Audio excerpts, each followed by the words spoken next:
semuanya, kembali lagi bersama saya Puja di channel Rais Buryete. Jika channel ini bermanfaat, jangan lupa klik like, komen, dan subscribe, karena subscribe itu gratis.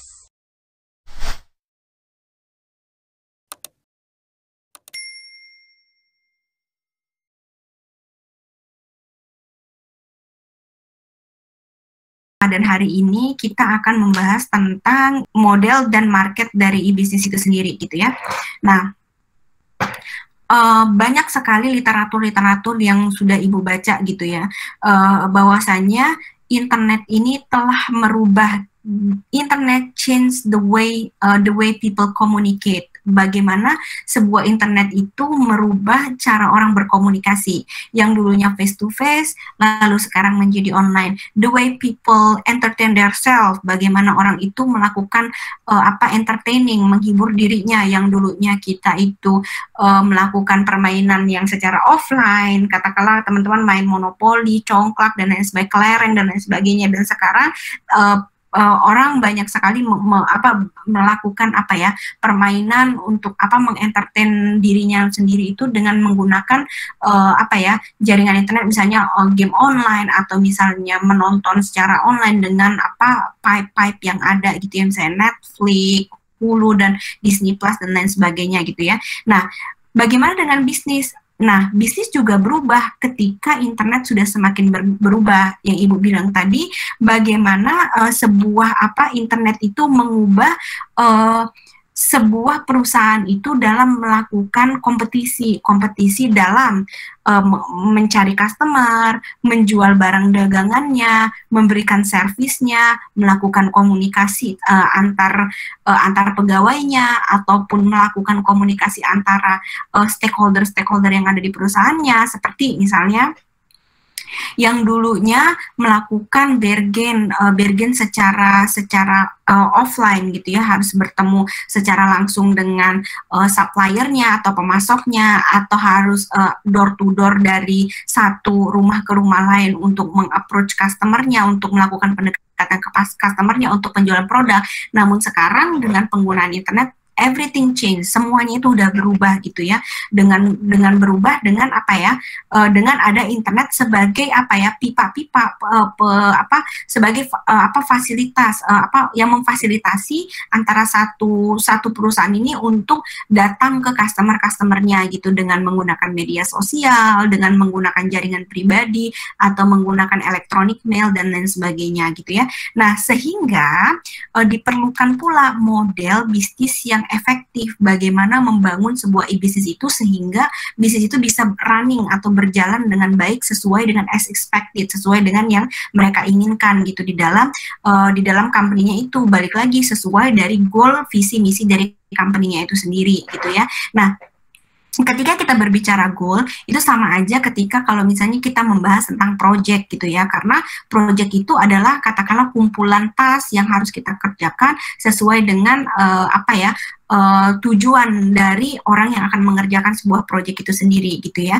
Nah, tetapi di sini kita bisa membedakan bahwasannya ekonomi di dalam ekonomi dalam sebuah e-bisnis itu akan bekerja dengan seperangkat aturan-aturan yang istilahnya tuh yang berbeda gitu loh dari ekonomi tradisional. Contoh banget nih, kalau misalnya teman-teman ingat, Ibu lupa ada undang-undang ITE kan. Nah, undang-undangan ITE itu kan juga mengatur bagaimana istilahnya kita tidak boleh melakukan signature, penandatanganan tanpa ada istilahnya itu, tanpa ada kesepakatan, terus juga tidak boleh memasukkan tanda tangan dan lain sebagainya. Nah, dan teman-teman bisa bayangkan kan kalau bahwasanya di dalam e-bisnis itu, dalam melakukan running sebuah bisnis secara online itu tidak serta-merta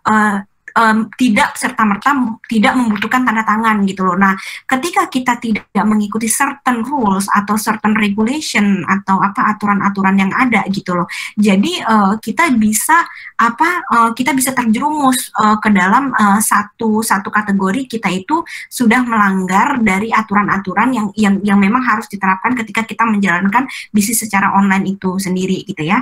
Nah, ada beberapa atribut ini dari buku yang Ibu baca, ada beberapa atribut internet yang menghadirkan tantangan dan peluang juga bagi para pebisnis, ekonomi pertukaran informasi. Nah, jadi dengan apa ya, bahasanya itu kalau yang dari source atau sumber yang Ibu baca itu bahwasanya itu dengan pertukaran informasi itu sendiri juga bisa menghasilkan sebuah apa ya, sebuah manfaat gitu loh, dengan bahasanya itu sebentar Ibu baca bentar.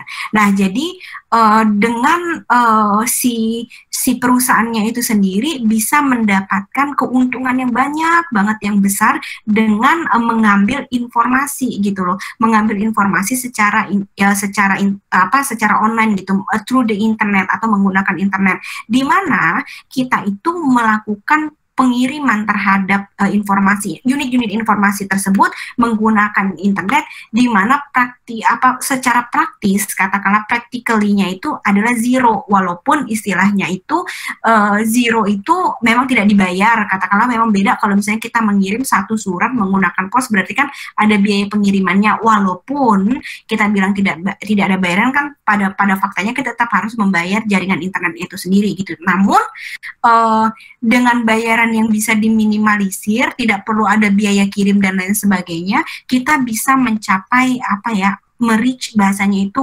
meng-approach atau mendekati atau memberikan informasi yang kita inginkan itu secara global. Jadi tidak hanya di dalam satu lingkup aja, tidak hanya di dalam katakanlah teman-teman misalnya tidak hanya mengirim passing by the information itu hanya pada teman-teman satu kelas yang di Universitas Bina Insan, namun teman-teman bisa approach all the student misalnya sebagai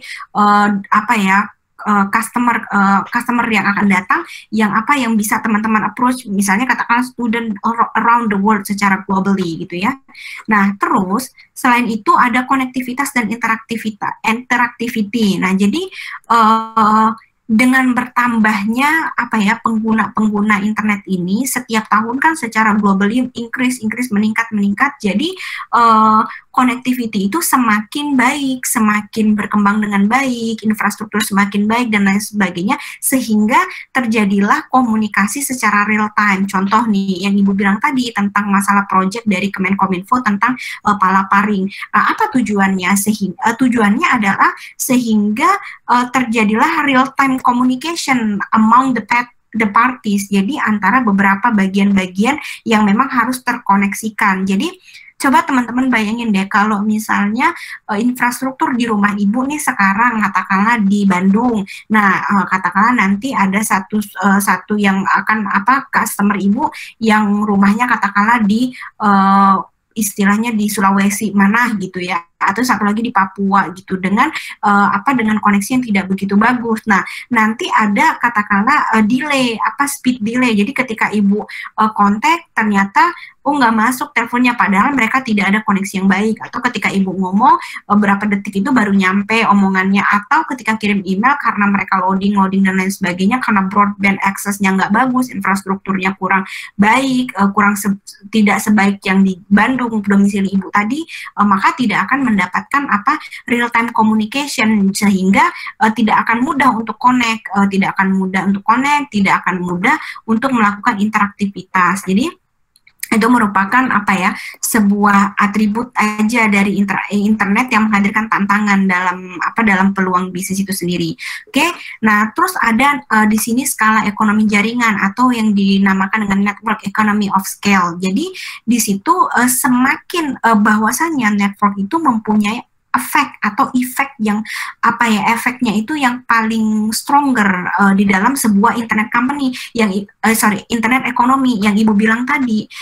Ketika transformasi di tahun 2000-an banyak banget yang dibilang company online atau dibilangnya itu .com company. Jadi semakin di situ semakin banyak opportunity untuk mendapatkan customer dengan mengakses customer secara globally, secara secara besar, secara globally, terus juga at a lower cost. Jadi dengan cost yang rendah banget gitu loh. Jadi misalnya dengan teman-teman membroadcast produk teman-teman di broadcast WhatsApp, nah itu udah bisa katakanlah nanti menyambung ke kota lain, ke wilayah lain, provinsi lain, negara lain, bahkan benua lain gitu secara globally dengan low budget banget, dengan low cost. Coba beda banget kan kalau zaman dulu yang ketika melakukan the old economy business, the old business gitu ya, teman-teman harus misalnya membranding satu perusahaan teman-teman harus bikin flyer gede-gedean gitu, harus membayar